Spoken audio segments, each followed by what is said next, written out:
السلام عليكم ورحمة الله وبركاته، حبايبي الحلوين، عاملين ايه؟ يا رب تكونوا بخير. النهارده الفيديو بتاعنا مختلف تماما عن الفيديوهات اللي احنا بنعملها. فيديو جديد، وما صورتش معاكم فيديو زي كده قبل كده. هنشوف ليه وهنشوف هنعمل ايه.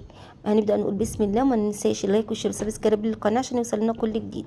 احنا هنا عندنا صينية حطينا فيها ايه في الصينية دي؟ ملح، فلفل اسمر، كاري، كله معلقه صغيره، كاري، بابريكا مدخنه، رشه صغيره جوز الطيب، رشه صغيره قرنفل لان القرنفل نكهته قويه جدا وريحته قويه، رشه جنزبيل برضو، حطينا بيضتين، وحطينا كمان نص كوبايه لبن، وحطينا عليهم معلقه كاتشب كبيره. كاتشب ده اختياري، انما جربي التتبيله دي في البانيه هيكون تحفه جدا وهيعجبك قوي. خلاص، احنا النهارده هنعمل ايه؟ تعالوا نشوف. احنا ب 500 جنيه عملنا احلى اطعام، اكل حلو جدا، ونزلناه طبعا، طلعناه لله. دي حاجه كده بينا وبين ربنا. بص يا حبايبي، انا بعمل اطعام كتير الحمد لله، فضل ونعمه من عند ربنا، بس ما بحبش اصوره. ليه ما بحبش اصوره؟ عشان انا متاكده وعارفه ان دي حاجه بيني وبين ربنا، مش بيني وبين اي حد تاني. مش عايزاه يكون سلعه انا بتاجر بيها. بس المره دي ليه انا صورته المره دي؟ لان في ناس كتير قوي بتبقى نفسها تعمل اطعام، بس التكلفه مش جايه معاها. التكلفه بتحس ان التكلفه كتير عليها، بتبقى حابه مثلا تتصدق عنها وعن ولادها، ربنا يهدي لها اولادها، يشفي لها اولادها، حاجه كده بينها وبين ربنا، يوسع رزق، ايا كان نوع الصدقه اللي انتي طالعه بنيتها. خلاص. فهي هنا انا الفكره ان انا حبيت اوريكم ان انا بمبلغ قليل جدا اقدر اعمل احلى اطعام. النهارده قلت معاكم الاطعام ده كلفني 500 جنيه، الحمد لله فضل ونعمه من عند ربنا.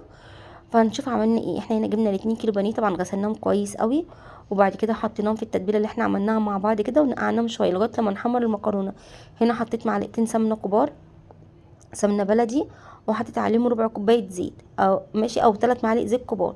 ونخلي بالنا يا جماعه ان الاطعام ده لازم نعمله بالحاجه اللي احنا بناكلها، زي ما بناكل في البيت بالظبط. ما ينفعش ان انا اطلع الاطعام اقل، لان دي حاجه طالعه لله، بالعكس ده احنا نطلعها احسن كمان من اللي بناكلها في البيت. تمام. انا هنا افضل احمر في المكرونه دي لغايه لما كلها تبقى لون واحد تقريبا. بعد ما احمرها كده هنسيبها تتحمر طبعا مع بعض، ونروح نعمل الخلطه الجافه بتاعه البانيه. عملت هنا ايه؟ سوري بقى، بين كنكه القهوه انا كنت عامله ليا قهوه، وركنه الكنكه على جنب.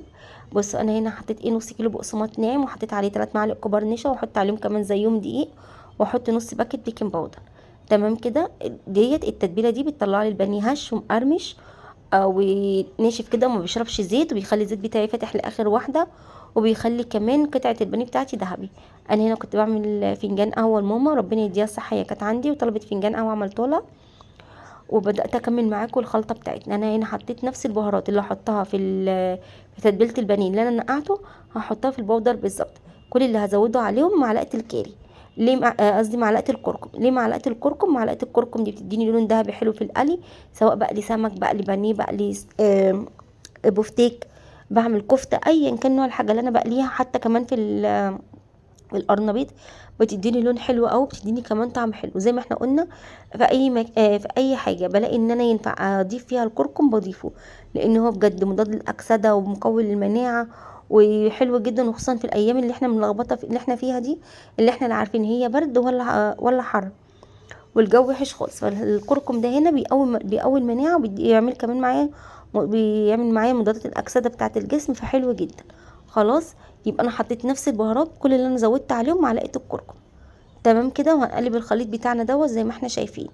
وفي نفس الوقت انا هنا حاطه المكرونه بتتحمر على النار، ومخليه عيني عليها. نخلي بالنا ان المكرونه ما ننساهاش، لان المكرونه احنا ممكن لو نسيناها نلاقي جزء متحمر او محروق، والجزء التاني ابيض خالص، فهتطلع معايا لما نسويها مش تطلع احسن حاجه. تمام كده. انا هنا قلبت الخليط الجاف معايا بتاع البانيه زي ما احنا شايفين، وهركنه على جنب. بص يا حبيبي، لو احنا عايزين نعمل اطعام وتكلفه اقل نعمل ايه؟ هقولك تعمل ايه.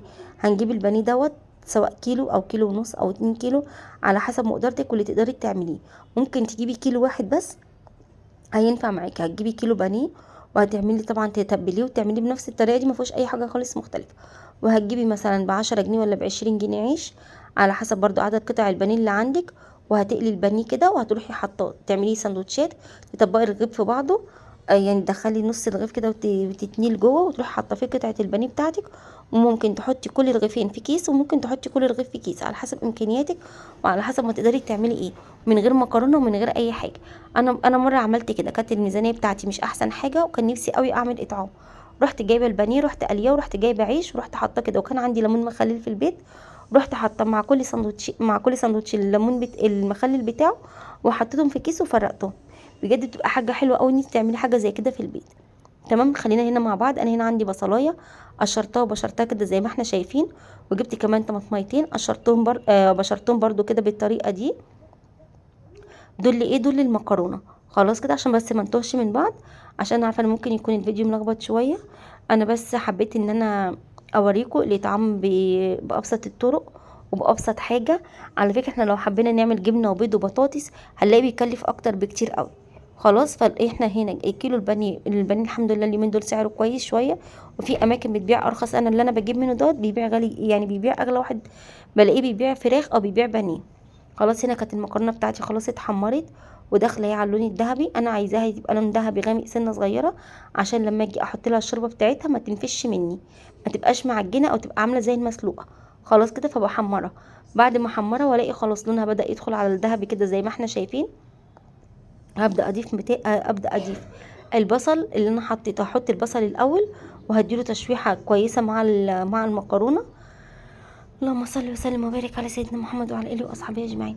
هديله تشويحه كده مع المكرونه لغايه لما ريحه البصل الني تروح تماما. خلاص، هفضل اقلب كده. طبعا انا كل ده المكرونه عندي برضو لسه بتتحمر، انا المكرونه عندي ما وقفتش عن التحمير. فانا بعمل حسابي ان انا اما بحط البصل بتكون المكرونه لسه فاتحه شويه، عشان عبال ما اشوح البصل واديله وتروح منه ريحه البصل الني، تكون المكرونه بتاعتي خدت اللون اللي انا عايزاه. تمام كده، هفضل اقلبها كده لغايه لما البصل بتاعي احس ان بدا لونه بقى شفاف، وريحه البصل الني بدات تروح، والمكرونه بتاعتي لسه بتتحمر. خلاص يا حبايبي، بعد ما بتتحمر كده زي ما احنا شايفين هي بدات تغمق معايا، هروح اضيف الطماطميه بتاعتي. اول ما اضيف الطماطم حطيت هنا قرن فلفل حار، قرن واحد بس يديني نكهه وريحه حلوه. وحطيت هنا كان عندي شويه شوربه ضفتهم برضو عليها، ديت برضو اختياري، حابه تحطي ميه بس حطي. بعد كده زودت ميه، بعملها بمعيار زي الرز كده بالظبط، بخلي الميه فوق المكرونه بعقله صغيره. ليه؟ علشان المكرونه بتاعتي تطلع مفلفله ما تطلعش معجنه. تمام كده، واحط عليها 7 بهارات. كان عندي نص مكعب مرق حطيته عليها وكده، دول 7 بهارات ورشه ملح وحطيت طبعا ظبطت الملح بتاعي وحطيت رشه فلفل اسمر. خلاص، مش اكتر من كده. انا عندي 7 بهارات فيها كل حاجه. تمام يا حبايبي، وحطيت كمان تقريبا ورقتين لوري. خلاص، عشان يديني بس نكهه وكاني عاملاها بالشوربه. هنا عبال ما المكرونه بتاعتي تغلي غلوتين، اول ما تغلي هنقلها على عيني الصغيره ووطي عليها واسيبها تتشرب زي الرز، تمام زي الرز بالظبط. وبعد كده هبدا احط البانيه بتاعي في البقسماط عشان اقليه. خلاص، يبقى انا هنا ممكن اعمل بتكلفه قليله، اعمل اطعام ما شاء الله عمل معايا 20 علبه بألف هنا وشفا للي كل، وعملوا 19 علبه بالظبط. وفضلوا معايا كام واحده، طبعا اكلت اللي في البيت، هما بيحبوا، انا عندي ما شاء الله بيحبوا ياخدوا من اكل الاطعام دوت، فطبعا اديتهم. هما كانوا عايزين في علبه، بس انا بصراحه العلب اللي عندي لقيتهم 19 علبه بس، ما لقيتش علب تاني. انا لو كنت عارف كده كنت اشتريت علب، بس انا بصراحه ده شجعني ان انا اعمله. بص انا بوريكم البانيه طلع معايا دهبي وجميل ازاي، حلو جدا. دي العلب اللي كانت عندي، عبيت العلب بتاعتي وجهزتها وخلاص. لو البانيه بصوا انا هنا عملت ايه، انا عملت العلب زي ما احنا ما بناكل بالظبط. يعني العلبه لو البانيه قطعه كبيره بحط قطعه واحده، لو البانيه حاساها قطعه صغيره بحط قطعتين، زي ما انت ما بتاكلي بالظبط بتحطي. انت بتاكلي قطعه هتحطي قطعه، بتاكلي قطعتين تحطي قطعتين، لانك انت بتطلعي الاطعام ده زي ما انت ما بتاكلي في البيت بالظبط. خلاص يا حبايبي، حابه تعملي مثلا اللهم صل على النبي، حابه تعملي مش عارفه اقول لك اعملي. انا بصراحه لقيت ان هي من ارخص الحاجات الموجوده في السوق البانيه. حابه تعملي لحمه، عملتها برضو مره قبل كده لحمه، وعملت رز وعملت صلصه زي بتاعه الفته بالظبط ورحت منزلاه. انا مش برجح الخضار، لان الخضار في ناس كتير قوي مش بتحبه وبترميه. خلاص، فان هنا حطيت، هو الافضل تكون العلب المتقسمه، بس دول كانوا موجودين عندي. لو انت هتجيبي هاتي العلب المتقسمه. لو الفيديو عجبكم ما تنساش اللايك والشير وسبسكرايب للقناه، ويا ريت كل اللي يتفرج عليه يحاول يعمل كده حاجه لله، حاجه بسيطه وسهله ومش هتاخد اي مجهود ولا اي وقت، وهتعمليها وانت واقفه في المطبخ. يلا اشوفكم على خير، والسلام عليكم ورحمه الله وبركاته.